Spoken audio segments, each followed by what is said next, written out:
I should know better, but I have fun with this one. What's up? What's happening? What's going on, everybody? Welcome back to the Animation Station. I'm myself, anything and everything animation, and welcome to the terrible dumpster fire that is Ninja Turtles: The Next Mutation. I can't even talk about this show without laughing. It is so laughably bad. Like, from the set design to the costumes to the dialogue to the writing to the characters, it's all just so freaking bad and dumb. But I can't help but like it because of that.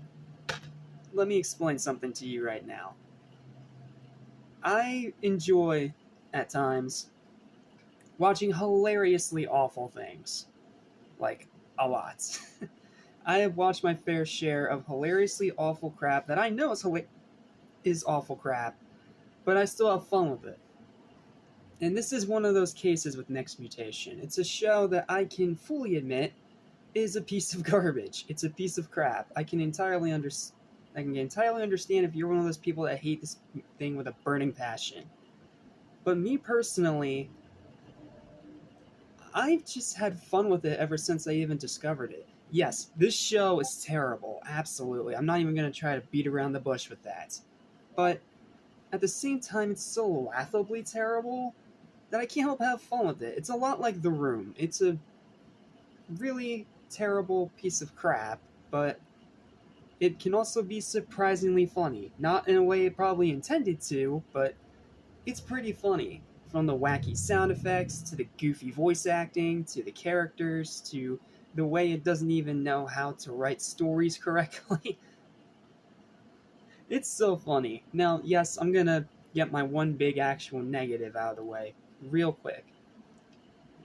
I'm gonna get serious on you, just for a quick moment.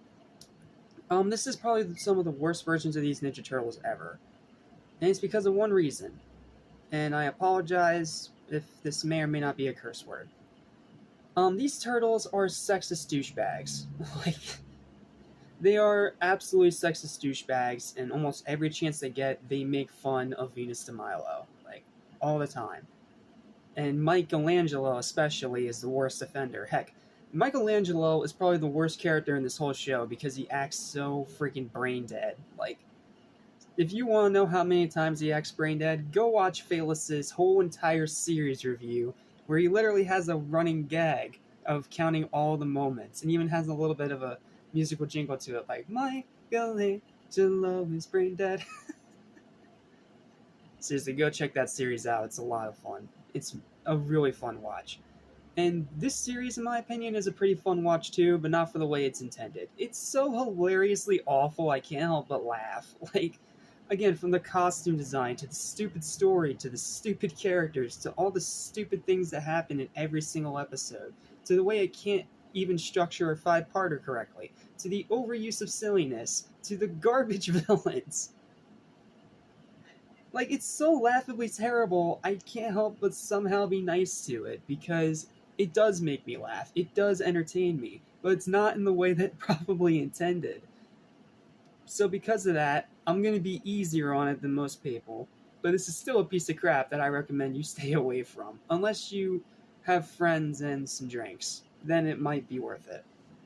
So I'm going to read off my written review, I'll talk a little bit about the voice cast, and we'll go on from there.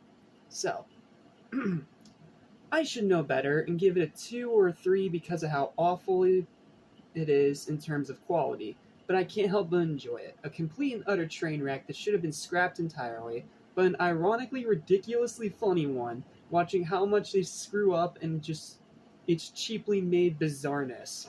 It is complete garbage, but I'm being lenient on it because it made me laugh so hard while watching, and because the 2D artwork and the toys from the series were actually pretty cool, especially Leo's multi-blade katana. I wish they used that in the real show too. The multi-blade katana is so freaking cool. Recommended for trash diggers that want to get laugh at how terrible it is with friends and drinks, but everyone else stay far away. Yeah, that's pretty much the exact gist of it. Now moving on into the voice cast and actual actors, because this is a live action series. Made by the same people that did Power Rangers, which is also why they had the crossover episode in Space. So who do we got here? We have Jared Blancard as Michelangelo. You best know him for playing the greaser Henry Bowers in the It miniseries. And yeah, terrible character, but he does a decent job as the voice. I'll be nice. Mitchell A. Lee Yun is the voice of Raphael. Dean Chloe is.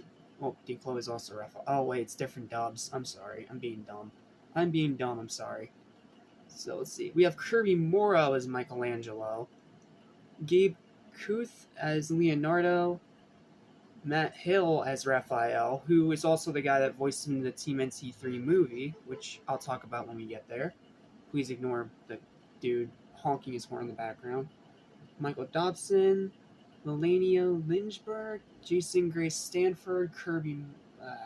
Sorry, this whole thing is a mess. Like, I don't know why this is so horribly put together, but I'll put it this way.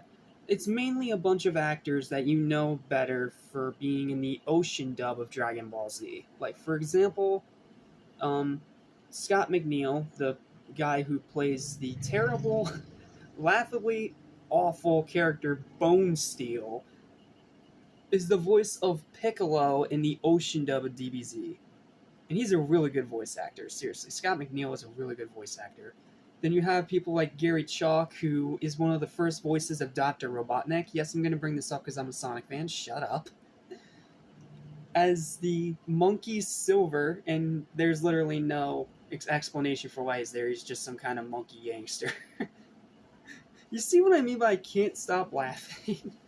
And then you have Dragon Lord and his The Ranked, as they call it. Even though, seriously, The Ranked is such a stupid name. And then you have the suit designs, which are bad. You have the dialogue, which is bad. Like, it's so goofy and cheesy.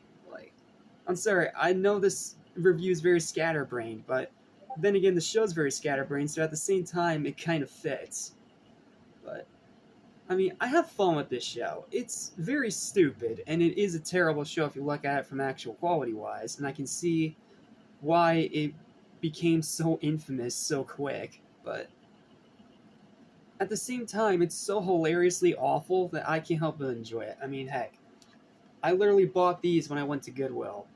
Yeah, 2 DVDs of the freaking thing. I mean, that has to count for something. Yes, I don't think it's a good show at all. Absolutely not. But it's an amusingly funny watch, at least for me. And I had so much fun watching it when it used to be on Netflix that as soon as I saw those DVDs in the Goodwill, I grabbed them immediately. Oh, this show sucks so bad, but it's so funny. Like, this show is funny in ways it doesn't mean to be funny. I already mentioned the Michelangelo brain dead moments, but I also forgot to mention Leonardo's A New Way, or some of the stupid running gags, or just the characters on both sides, whether they're good or evil, just acting stupid. Even Splinter acts stupid in this show. Obnoxiously so.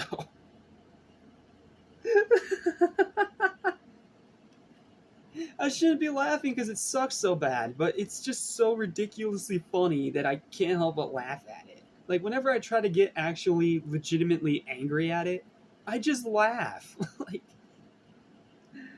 oh man. I know, I'm sorry, this review's scatterbrained, but the show's scatterbrained, so at the same time, again, it kind of fits. So, overall, this show is a horrible piece of garbage, but at the same time, I can see why some people find a sick enjoyment in it, myself included. This is one of those so bad it's good kind of shows that I pop on whenever I want a good laugh. So, yeah, this show sucks, it's terrible, I recommend you stay far away. But because it makes me laugh so much, I'm willing to be a little bit more lenient.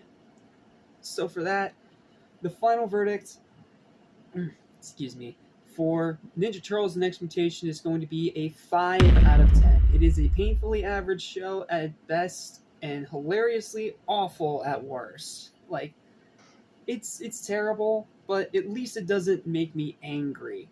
So because of that, I'm going to be nice on it. But I can see why most people give it like a 2 or a 3. Heck, I should know better and give it a 2 or a 3. But it just makes me laugh so much that I can't help but be amused by it. Not in the way it intends to be, but amused by it. And with that, we are done with this review. Thank you guys so much for watching. Please don't forget to like, share, and subscribe. Again, stay far away from this piece of crap. I'm being nice on it because it made me laugh so much. Like, if it legitimately made me angry, I would have given it like a 2 or 3 like most people. But because it makes me laugh so much, and because I get such a sick enjoyment out of how terribly, cheaply bizarre it is, I'm nice on it. I have some fun with it.